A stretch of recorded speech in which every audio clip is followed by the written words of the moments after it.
Welcome back to An Origin a Week, the show where we go through different coffee producing origins of the world. And today we're going to do this in alphabetical order. So next week is probably Colombia. Next week, I'm going to say we have Colombia. Today we are off to Bolivia.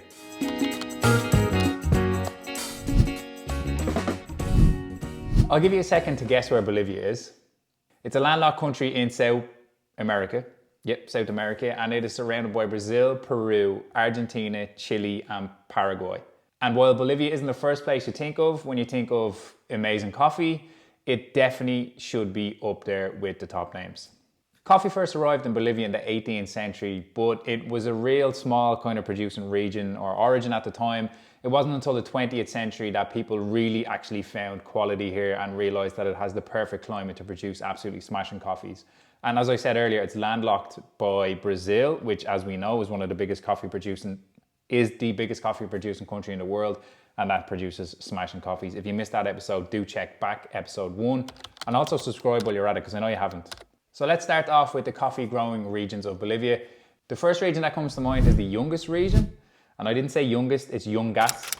It is on the northern part of La Paz. The Yungas is actually a tropical transition zone is what it's called, and it's the high altitudes of the Andes, but it's also covered by the low basin of the Amazon, which produces or attributes to a beautiful climate, volcanic soil, high altitude, all the good things you need for quality coffee. As well as that, it also has stable temperatures, which, as we know at the minute, is crucial for coffee because climate change has thrown up a real curveball in temperatures when it comes to coffee producing, particularly in Brazil. Within Yungas is the Caranavi, said that right?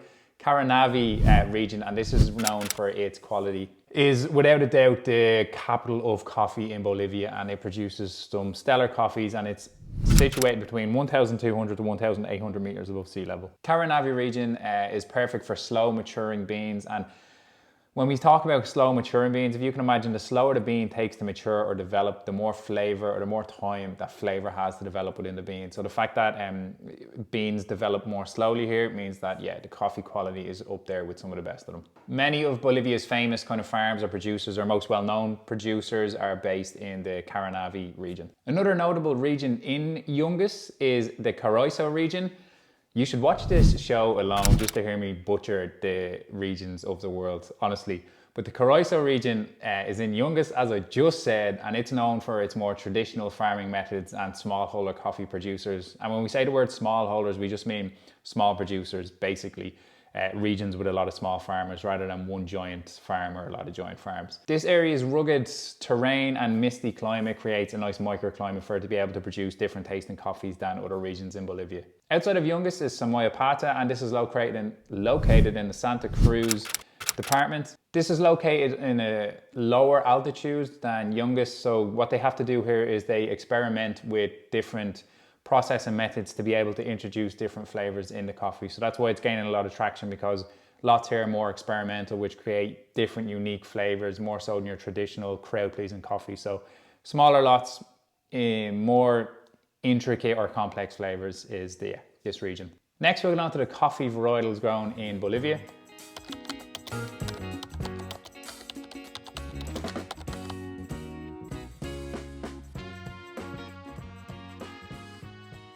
In Bolivia, you can expect to see Typica, Bourbon, and Caturra, just like a lot of coffee-grown regions, because these are almost the founding fathers of the varietals. But as well as those traditional varietals, you'll also see lots like Geisha coffee here, which is one of the best coffees you can buy as a rule of thumb. When you hear the word Geisha, you can expect delicious coffee, and the flavor profile from Geisha it's like a floral tea-like coffee, so it's really, really delicious. And the fact that they grow that here puts Bolivia on the map when it comes to coffee quality. But as well as that, then, of course, as I said, you get Typica, Caturra, and Bourbon, which creates those crowd-pleasing, delicious coffees. So varietals we've just touched on, and then we'll move on to the processing methods in Bolivia.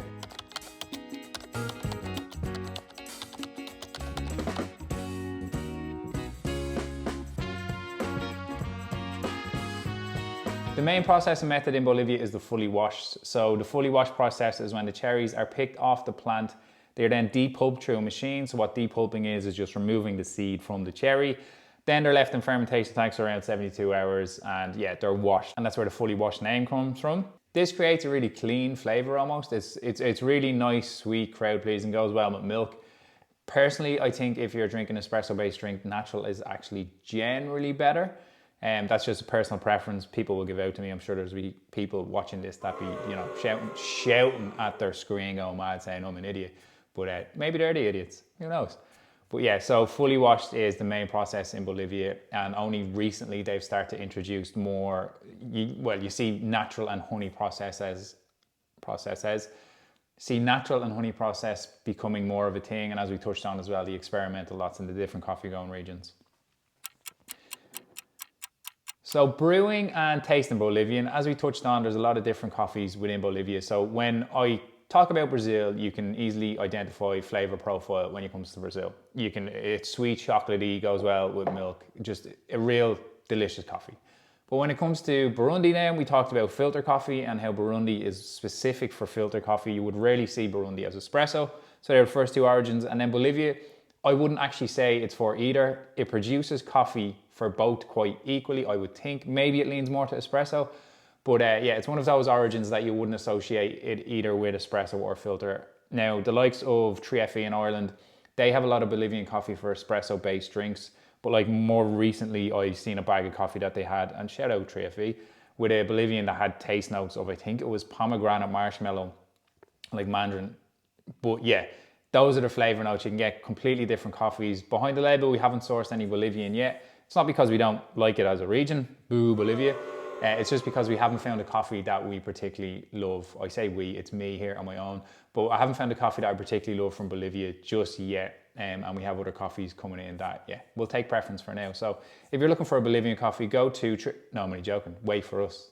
No, go to 3FE, they generally have loads. Shout out 3FE, I've mentioned about 4 times. It's Behind the Label YouTube channel, so don't go anywhere, stay here. But yeah, hopefully we get some Bolivians down the line, because even, doing a bit of research for this video made me a bit more interested in it than I had been before, which is why I thought today was Colombia. We're going to do this in alphabetical order. So next week is probably Colombia. Next week, I'm going to say we have Colombia again. That's it from this week's Behind the... No, it's not Behind the Label, anything. That's it from this week of the Origin a Week episode. So if you did like this episode, please hit subscribe. Next week is probably going to be... I don't know. I'm not even going to commit to an origin, because the last 2 times I've said Colombia and that's been wrong. So look, yeah, as I said, if you enjoyed the episode, please do subscribe. Our goal this year, my goal this year, no, Behind the Label's goal this year, we're on a mission this year to get 1,000 subscribers. So please do subscribe. If you found this educational, share it with a friend who drinks coffee, or maybe watch it twice. I don't care.